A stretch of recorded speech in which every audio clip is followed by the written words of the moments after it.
Music used as background for this letter were tunes popular during the Revolutionary War period. First was Poor Old Tory, followed by Jefferson and Liberty, then The Ballad of Major Andre, and lastly Stony Point, 1779. A letter to myself and my fellow patriots. This is now 2010, at the end of the year. We have just undergone an election that clearly demonstrated the vast majority of Americans are not happy with the headlong stampede towards communism the progressives in our government have forced upon us.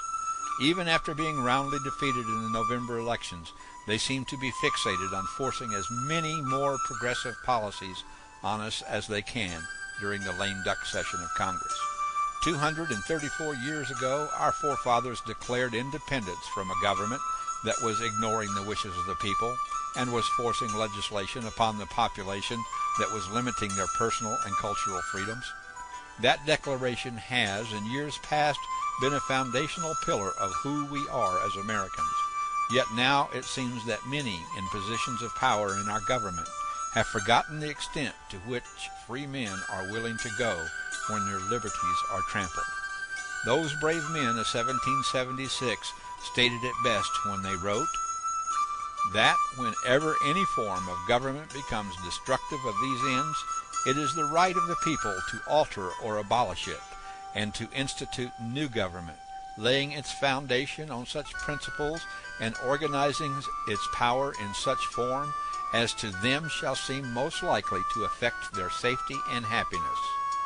Just what are these ends this statement refers to? I quote again from this great document.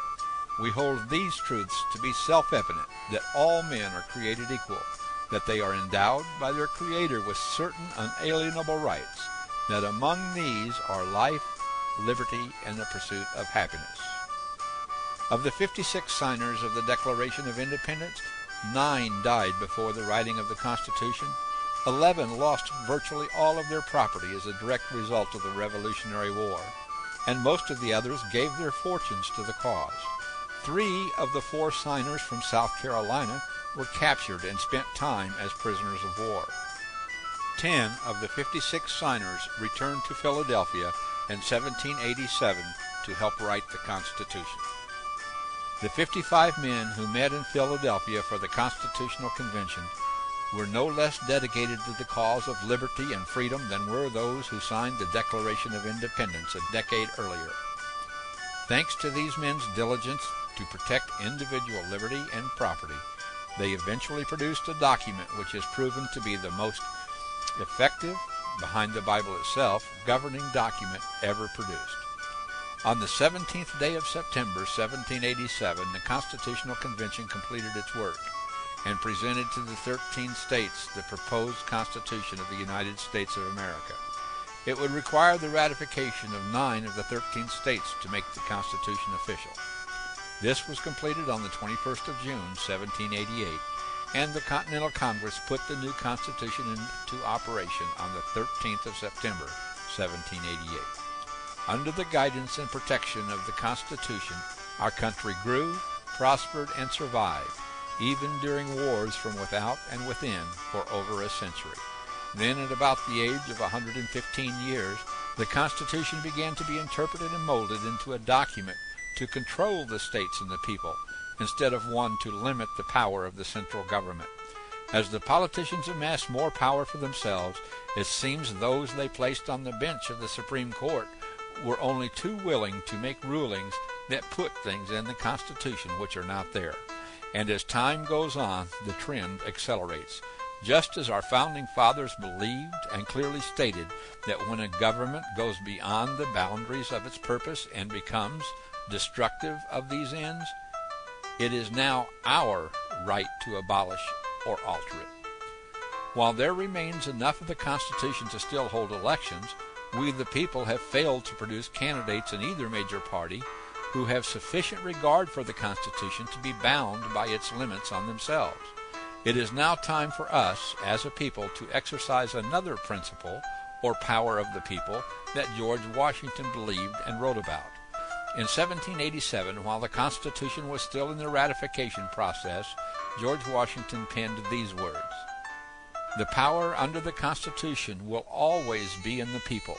It is entrusted for certain defined purposes and for a certain limited period to representatives of their own choosing, and whenever it is executed contrary to their interest or not agreeable to their wishes, their servants can and undoubtedly will be recalled." While there is no provision for recall mentioned in the Constitution, and not every state has a constitutional process for recalling an elected representative, it is clearly an option that George Washington not only envisioned, but one that he fully expected the people to accomplish if needed. Surely, if there ever was a time for such action, it is now.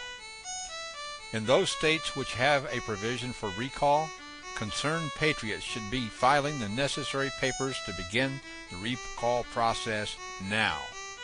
In those states which have not seen fit to provide for a constitutional recall process, we must exercise our position as being the power under the Constitution.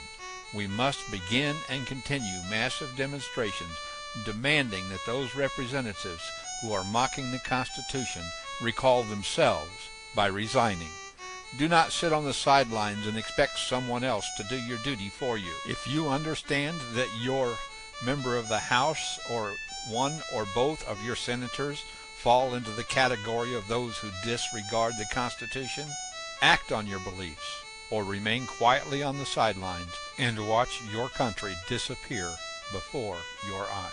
Sincerely yours, Larry Richardson.